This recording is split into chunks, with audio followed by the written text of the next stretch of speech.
progressive, respectful, mentoring, compassionate. These are the values of Palmdale Regional Medical Center. And now we proudly present Palmdale Regional Radio. Here's Melanie Cole. If you're someone who has to have surgery for a particular condition, you want the techniques to give you the best outcome.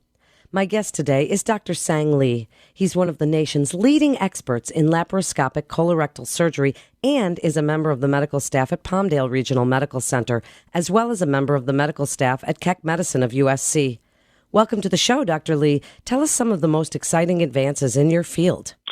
Yeah, one of the things that we have been working on, and over the last 10 years, we've been trying to treat patients with the colorectal diseases using less invasive techniques such as laparoscopic surgery, and nowadays we're trying to combine the laparoscopy and endoscopy to even avoid removing a significant part of the colon to treat very large colon polyps and other benign conditions of the colon and rectal.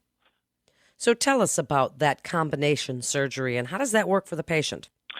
So, for example, if a patient presents with a large colon polyp that a gastroenterologist decide that it's too large or too difficult to remove using colonoscopy, 50% of the population in this country will require an open colon resection, meaning they make a large incision in the abdomen and they remove a significant part of the colon.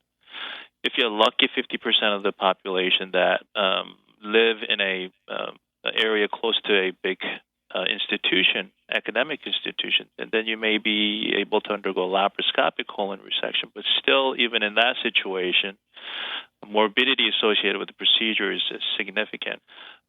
What combined endolaparoscopic surgery, for short, it's called CELS.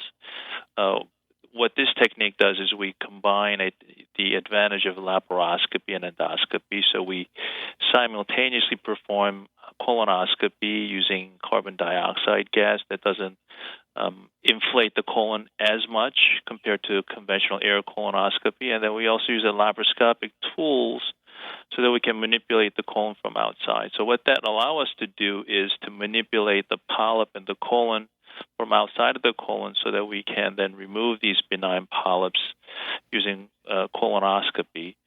And then an advantage that we have over gastroenterologists is that we can, if you create a defect in the colon, then we can immediately recognize it and repair it. So the bottom line is, by doing this procedure using this technique, we are able to remove these difficult and large polyps. And difference in outcome is that patients who have laparoscopic surgery, they stay in the hospital for about 3 to 5 days. In comparison with this technique, patients often go home on the same day. After laparoscopic colon resection, patients return to work in about 3 to 4 weeks, but with this technique, patients can go back to work in 3 days. So it's much less morbid procedure with a very, very, very good outcome. You mentioned benign colon polyps. Can this be used for cancerous polyps as well? We have used it for select patients where patients who are elderly and have a lot of other medical morbidities who are not very good candidates for laparoscopic or even open colon surgery. And we have used this technique in select cases with very good outcome as well. So tell us what else you're doing as innovative techniques that you really want patients to know about. Yeah, I mean, we not only treat a very straightforward cases, but also very complicated cases. So patients who've been to other institutions and they were told that there's really not a lot that they can do. We use multidisciplinary approaches. So we work together as a team from different specialties to tackle these problems. So oftentimes we're able to offer, for example, patients who present with rectal cancers that they were told they needed to have a permanent bag by using multimodality therapies. We're able to offer a good outcome with potential for cure while avoiding permanent colostomy, permanent ileostomy, for example. So I think having a very specialized experts in in different fields coming together and working together, I think, to allow us to provide a much better outcome and much less morbid, much less risk. As a laparoscopic colon and rectal surgeon, what do you see going on in the world of laparoscopic and minimally invasive surgery that patients should know about? Yeah, we just had a meeting in San Diego, Digestive Diseases Week, where all the gastroenterologists and surgeons come together for an annual meeting. And what I've seen, and there's a lot of push toward, is to avoid performing a bowel resection. So traditionally, as surgeons, we offer essentially removing a piece of intestine and then joining it back together, and that's been our treatment for many, many, many years. Now, technique and technology has advanced to a point where we can do a lot of the procedures without going into the abdomen. We can do, we can actually go through the colon from inside. There are tools that allow us to take care of disease process. It's called the endoluminal surgery. So you can probably see you can see more and more of these type of procedures being offered for the patients.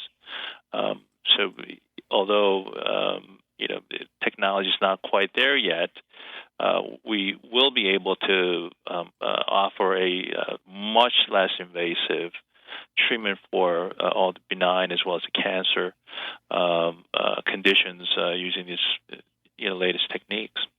And what would you like patients to know about prevention of issues for their colon and for rectal issues that you tell patients when you're done working with them? Obviously, the chances for cure for colon cancer is greatest when patients present with early stages. Colon cancer is one of those diseases where if you start to exhibit symptoms, oftentimes it's too late. For colon cancer, also, we have a tool that can prevent patients from developing colon cancer, which is colonoscopy. So when somebody without any family history, without any symptoms, turn 50, they should get a colonoscopy, and usually it takes about 10 years for benign polyps to turn into colon cancer. So it's very, very important that everyone gets a screening for colon cancer by having a colonoscopy performed, and I think that's probably the greatest, probably the best way to prevent from patients from ever having colon cancer. In just the last few minutes, Dr. Lee, what should people with questions about some of these innovative techniques we've been discussing be thinking about when seeking care? Yes, obviously, it really depends on the surgeon's experience and training.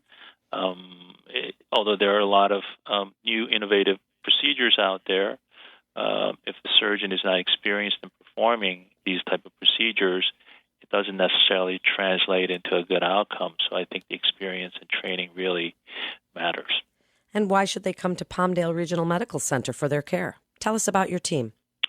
We have 3 internationally and nationally recognized leaders in the field of colorectal surgery, and especially in the area of laparoscopic and minimally invasive colorectal surgery. We're proud to bring the same expertise to the Palmdale area. Currently, a lot of the patients are traveling outside of the area to come to us and come to other institutions, but we're offering the same expertise and same techniques so that we can take care of the patients in their setting where patients don't have to travel too far and that they're very close to their families after having a major surgery. Thank you so much. It's absolutely fascinating information, Dr. Lee, and thank you for being with us today. You're listening to Palmdale Regional Radio with Palmdale Regional Medical Center. For more information, please visit palmdaleregional.com. That's palmdaleregional.com. Physicians are independent practitioners who are not employees or agents of Palmdale Regional Medical Center. The hospital shall not be liable for actions or treatments provided by physicians. This is Melanie Cole. Thanks so much for listening.